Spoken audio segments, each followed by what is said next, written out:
Hey guys, Brian Schultz here with Cape Falcon Kayak, and welcome to the 5th video in our series where we are designing a skin-on frame rowing and sailing boat.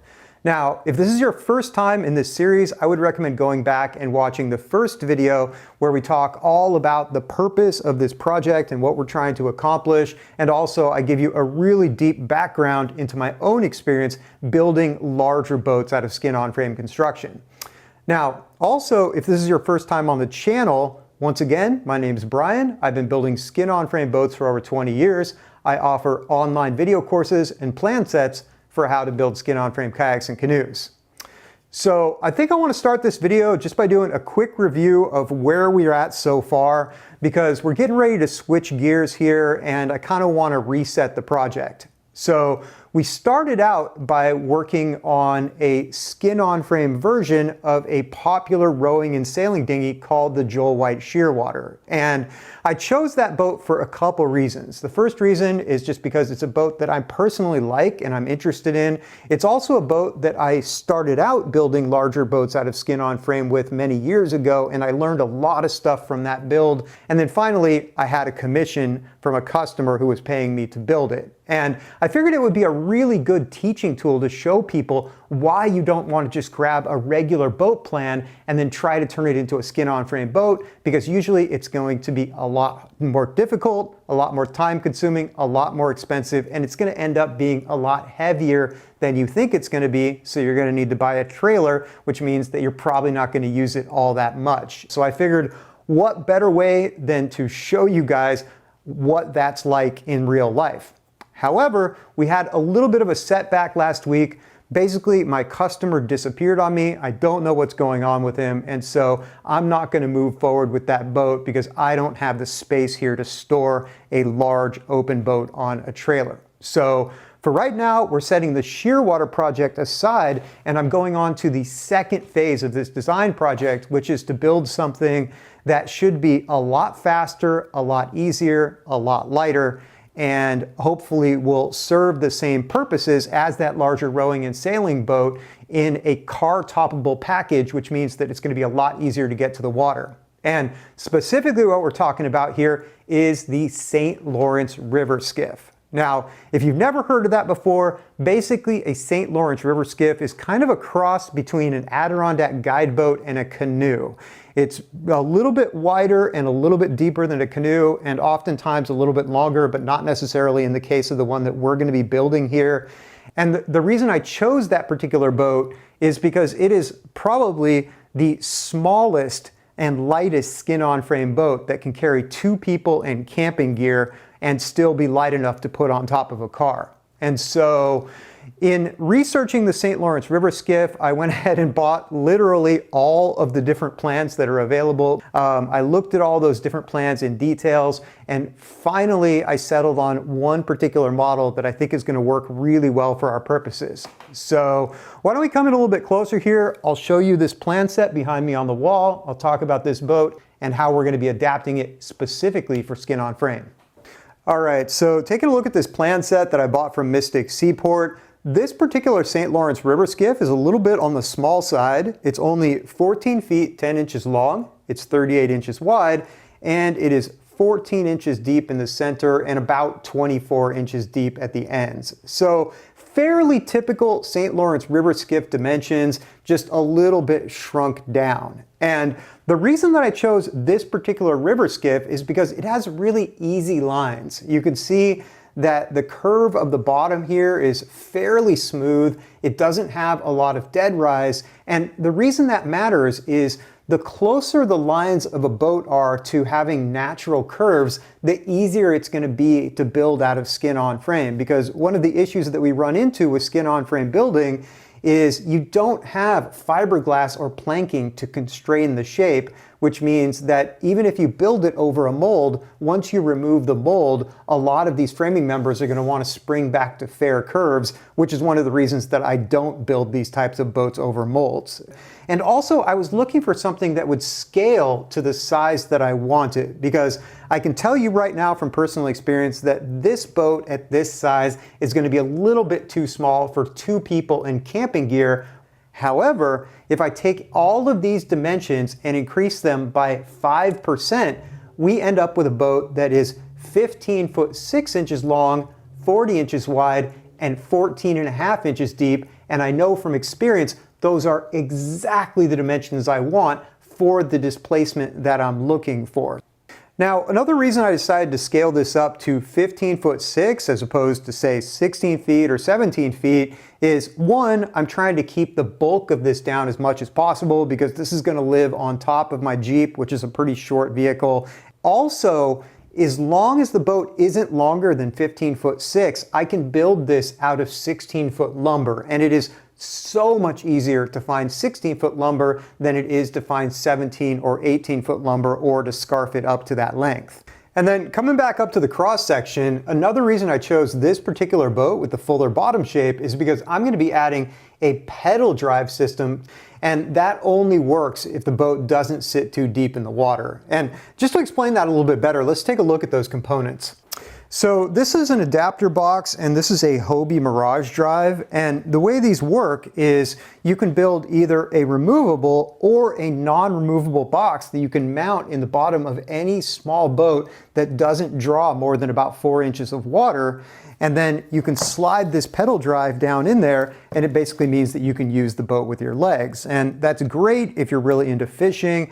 It's also really useful if you have a disability that keeps you from using your arms or your back like I do. And so this system's been out for a little bit over a year now. We've tested it extensively. It works great.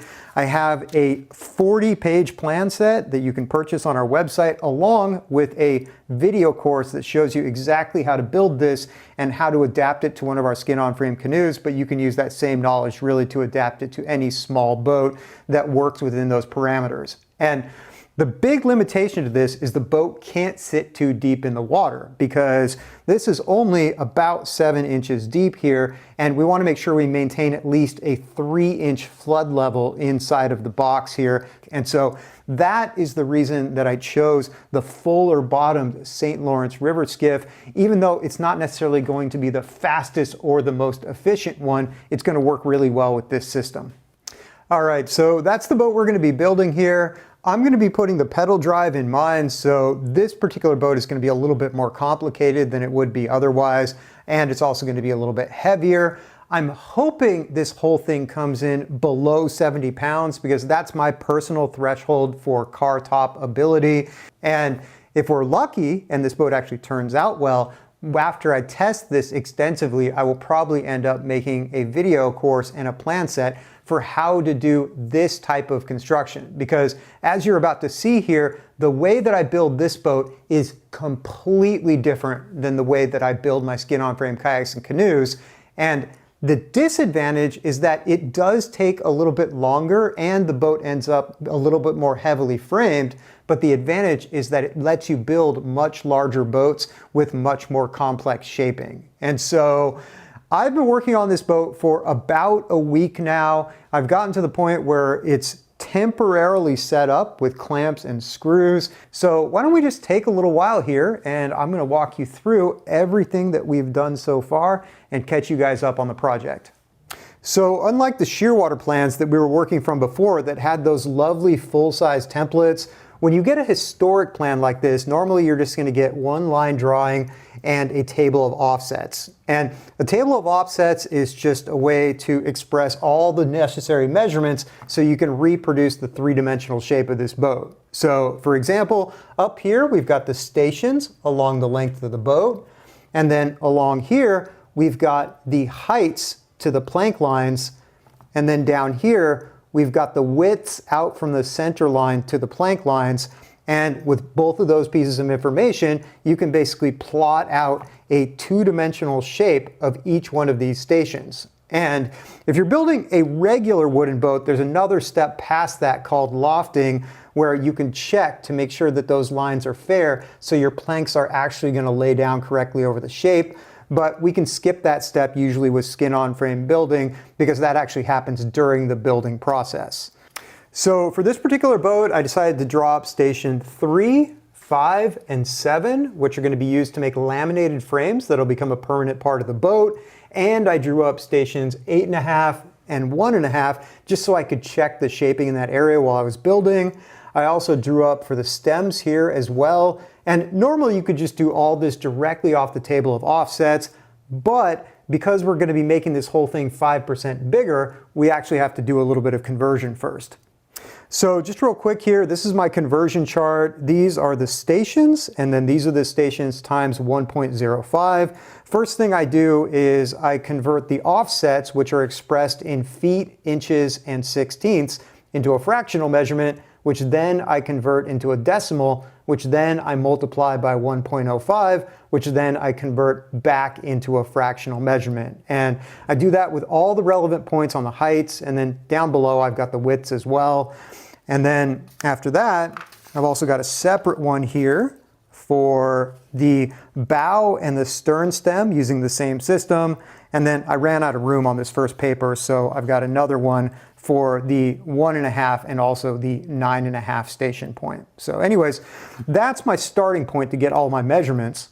And then normally what I'll do is take a thin piece of plywood and I can mark all of my heights, I can mark all my widths, and then I can pound little nails into each one of those points. I can wrap a batten around the whole thing, check to make sure that I like the line, because sometimes there's errors in the plans, and also sometimes the lines are doing things that I know will not work in skin on frame, and I need to modify things just a little bit. So after I'm happy with the line, in the case of this particular frame, which is going to be turned into a laminated template, I offset that line to the inside by the width of the lamination, and then I draw it and then carefully cut the whole thing out with a jigsaw, and that leaves me with a shape like this that I can then put down onto my work surface and trace to create my laminating form exactly the same way that you saw me do with the shear water.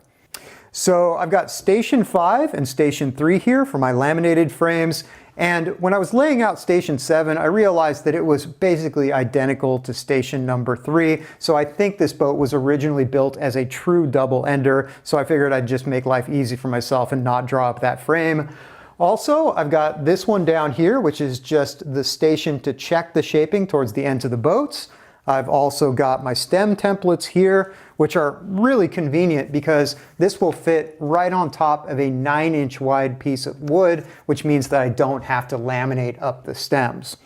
Also, this long one right here is a quarter template for the keel, and this wouldn't normally be necessary, but with the pedal drive, there's some pretty complicated geometry to make everything work out right, and I just wanted to give myself a record of where everything needed to be. That way, if I ever have to build this boat again, I won't have to figure out all that stuff from scratch.